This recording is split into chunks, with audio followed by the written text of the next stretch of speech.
Hi friends, कसे आहेत तुम्ही सगळेजण?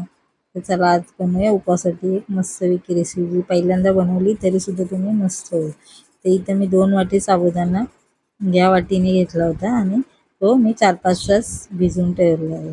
1-2 वेळा धुवून त्याच्यामध्ये थोडं पाणी टाकून मस्तपैकी बघा अर्धा वाटी, अर्धा ते पाऊण वाटी मस्तपैकी पाणी टाकून 4-5 तास भिजवून घेतले. आणि एका मोठ्या भांड्यात आपण याच्यामध्ये 4 वाटी, त्याच वाटीने 4 वाट्या पाणी टाकणार आहे. म्हणजे 1 वाटी जर साबुदाणा घेतला तर तुम्ही 2 वाटी टाका.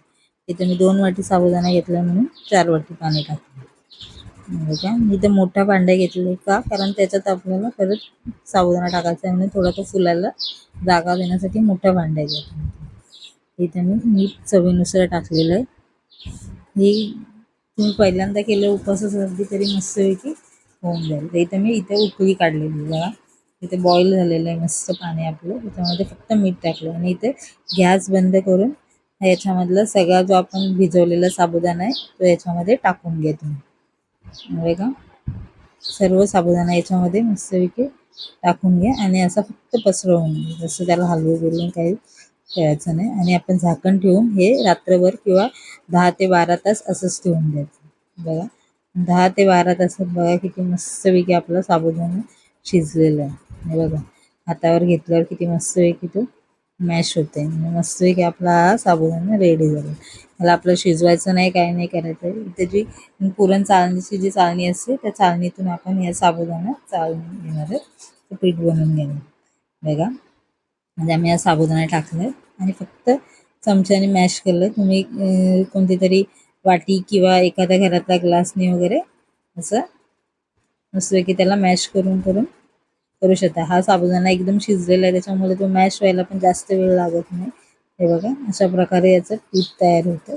हे आपण सगळं पीठ याच्यामध्ये रेडी करून घेणार आहोत. बघा मस्तपैकी आपलं हे पीठ तयार झालं नाही. आपण त्याला शिजवलंय जास्त नाही, काय केलं एकदम मस्तपैकी झालं. इथे चकलीचा किंवा शेवयांचा जो साचा असतो तो आपण घेणार आहे. तो शेवयांची जी शेवया बनवतो आपण, कुरडई बनवतो, त्याची पाती लावून त्याच्यामध्ये हे पीठ टाकून घेऊ.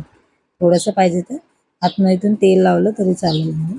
हे बघा नाही पीठ मळायचं आपल्याला काय हे करायचं. तर बघा एका प्लॅस्टिक पेपरवर अशा पद्धतीने आपण कुरडया टाकून घेऊया. त्याच्या खाली चटईवर आपण असं प्लास्टिक पेपर किंवा एखादं कापड टाकून त्याच्यावर प्लास्टिक पेपर असं ठेवून त्याच्यावर बघा किती मस्तपैकी आपल्या शेवया पडत आहेत. या तुम्ही नाही जास्त शिजवलंय, नाही गॅसवर जास्त हे केलं तरी सुद्धा आणि पहिल्यांदाच केलं तरी सुद्धा तेवढ्याच चांगल्या होऊन जातं. हे बघा मी अशा पद्धतीने सर्व करून घेतलेलं आहे. एकदम पटापटा होऊन जातात. आपल्याला जास्त वेळ लागत नाही. 15 ते 20 मिनटं सगळ्याजणी होऊन जातात. हे आता मी फॅन खालीच वाळून घेतलं होतं. नंतर 2-3 दिवस त्यांना उन्हात वाळून घेतलं. फॅन खाली जरी तुम्ही वाळवला नंतर एखाद दिवस फक्त ऊन दिलं तरी सुद्धा होऊ शकतं. ही रेसिपी आवडली तर नक्की लाईक सबस्क्राईब शेअर करा. बघा इथे मस्त सफेद सफेद आपल्या एकदम मस्तपैकी आपल्या कुरडया साबुदाण्याच्या तयार झाल्या. इथे मी तेल गरम करून घेतलेलं आणि बघा तेलात मस्तपैकी अशा फुलत आहेत. नाही आपण त्याच्यात सोडा वगैरे काहीच टाकलेलं नाही तरी सुद्धा किती मस्तपैकी आपल्या कुरडया होत आहेत. साबुदाण्याच्या कुरडया तुम्ही एकदा बनवून नंतर 6-7 महिने तरी आरामशीर अशा तुम्ही हवाबंद डब्यात ठेवू शकता.